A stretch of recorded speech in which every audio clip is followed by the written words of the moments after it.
Hi అండి. నమస్తే. లక్ష్మీ గాయత్రి గారు రచించిన 'గుడికి వెళదామా'.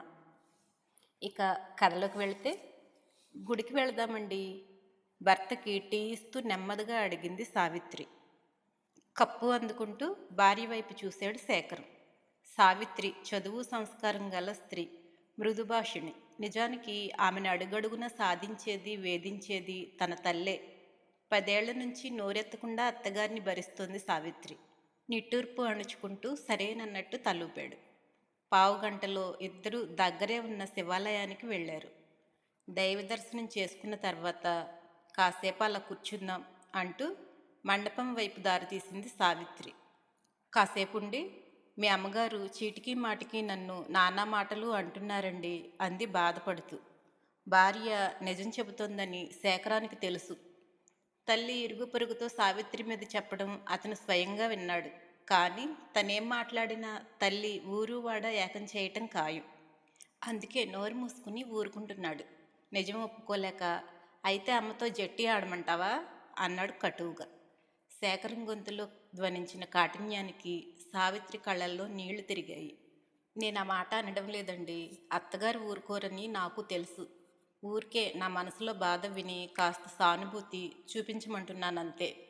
మీరు అయ్యో ఊరుకో అంటే చాలు నాకు. కనీసం నా భర్త నా పక్షాన ఉన్నాడన్న ధైర్యం వస్తుంది అంది కన్నీళ్లతో. శేఖరం ఇంకా ఆగలేకపోయాడు. చెప్పుని చేయి చాచి సావిత్రి చేతి మీద వేస్తూ, నువ్వెలాంటి దానివో నాకు తెలుసు సావి. మా అమ్మ నోటి దురుస్తనము తెలుసు. కానీ నేను ఏమైనా అన్నానా ఆవిడ ఇల్లు పీకి పందిరేస్తుంది. అంచేత ఇదంతా మౌనంగా భరించక తప్పదు మనకి అన్నాడు. సావిత్రి మొహం వికసించింది. చాలండి, ఈ మాత్రం ఓదార్పు చాలు నాకు అంది. కాలచక్రంలో 10 ఏళ్లు గడిచాయి. సావిత్రి అత్తమామలు స్వర్గస్థులయ్యారు. పిల్లలు పెద్ద చదువుల్లోకొచ్చారు. ఓ రోజు సాయంత్రం సావిత్రి శేఖరం దగ్గరకొచ్చి, గుడికి వెళదామండి అంది. సడన్గా దేవుడి మీద ధ్యాస మళ్ళిందేమిటి? నవ్వుతూనే తయారయ్యాడు శేఖరం. గుళ్ళో దైవ దర్శనం చేసుకున్నాక సావిత్రి మండపం వైపు దారితీస్తూ ఉంటే అప్పుడు గుర్తొచ్చింది శేఖరానికి 10 ఏళ్ల కిందటి సంగతి. ఇప్పుడు మాట్లాడుకోవటానికి ఏముంది అనుకుంటూ వచ్చి కూర్చున్నాడు. ఒక క్షణం ఆగి, సావిత్రే, మరో 3 ఏళ్లు పోతే మీకు 50 నిండుతాయి. ఈ వయసులో మీరు చేస్తున్న పని ఏమైనా బాగుందా అంది మృదువుగానే. ఏం చేశాను ఆశ్చర్యంగా అన్నాడు శేఖరం. నిజానికి ఇంట్లో 4 గోడల మధ్య మాట్లాడుకోవలసిన మాటలివి. కానీ మీకు కోపం వచ్చి గొంతు పెంచుతారేమోనని భయపడి ఇక్కడికి వచ్చాను. మన పక్కవాట ఆర్ధోక్తిలో ఆపేసింది సావిత్రి. శేఖరానికి వెంటనే అర్థమైపోయింది. పక్కవాటాలో కొత్తగా ఎవరో దిగారు. వాళ్ళ అమ్మాయి వసంతకి 30 దాటాయి. ఏ కారణం చేతనో ఇంకా పెళ్లి కాలేదు. సావిత్రిని అక్క అంటూ రోజుకు 10 సార్లు తమ ఇంటికి వస్తుంటుంది. శేఖరానికి స్త్రీలోలత్వం లేకపోయినా బావగారు అంటూ వసంత తన వైపు చూసే చూపులో తేడా అతనికి ఇట్టే తెలిసింది. ఆ వయసులో సరదాగాను అనిపించింది. శేఖరం సరదా పసిగట్టిందేమో. సిగ్గులొలకబోయటం, చాలే బావా అంటూ భుజం మీద ఓ దెబ్బ వేయటం దాకా ఎదిగింది. తమ ప్రవర్తనని మిగతా వాళ్ళు గమనిస్తున్నారన్న స్పృహ ఇద్దరికీ లేకుండా పోయింది. ఇంక తను కల్పించుకోకపోతే లాభం లేదని నిశ్చయించుకుని శేఖరాన్ని గుడికి తీసుకొచ్చింది సావిత్రి. భార్య నేరుగా అడక్కపోయినా తన దోషాన్ని ఎత్తి చూపించినట్టే ఫీల్ అయ్యాడు శేఖరం. ఆ పిల్లొచ్చి మీద పడుతూ ఉంటే నన్నేం చేయమంటావు?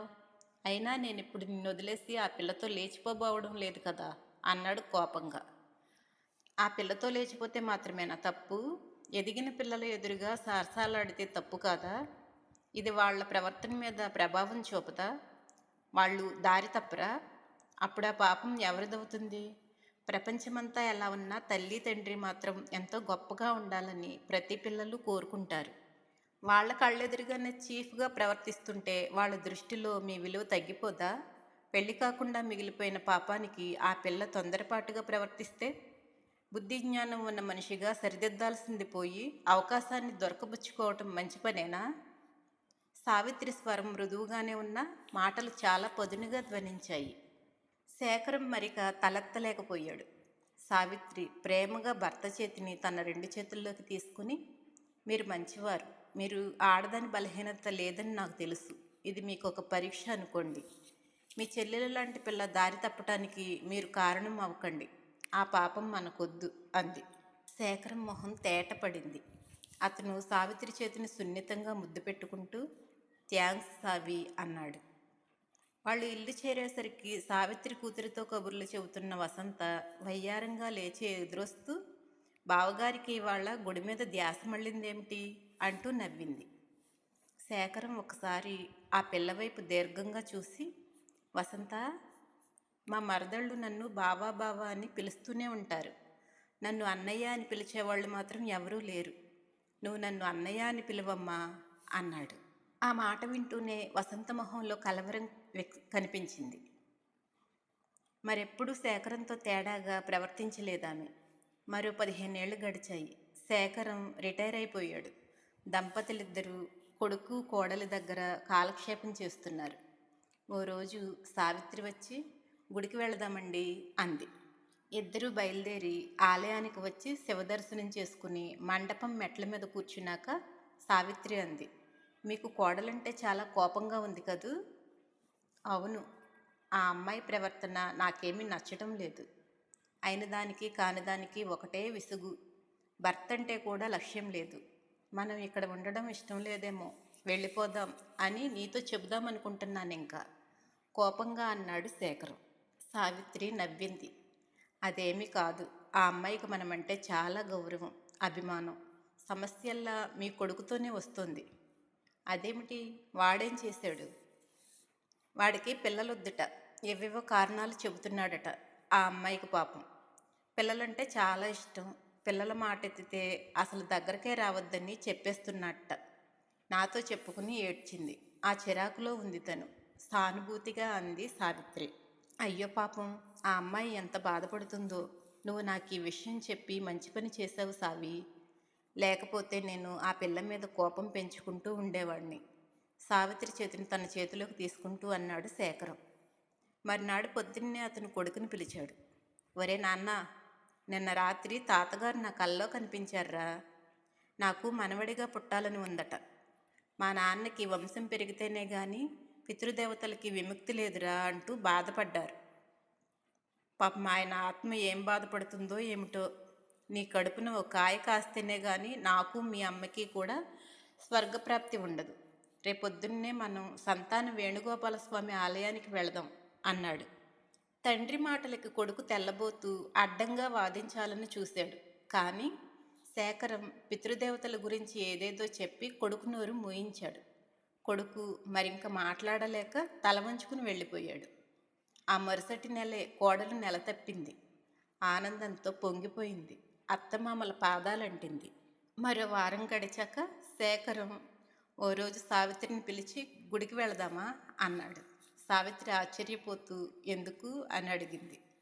భార్యాభర్తలు ఏకాంతంలో ప్రశాంతంగా మాట్లాడుకుని సమస్యల్ని పరిష్కరించుకోవాలని నువ్వు నాకు 3 సార్లు ప్రాక్టికల్గా చూపించావు.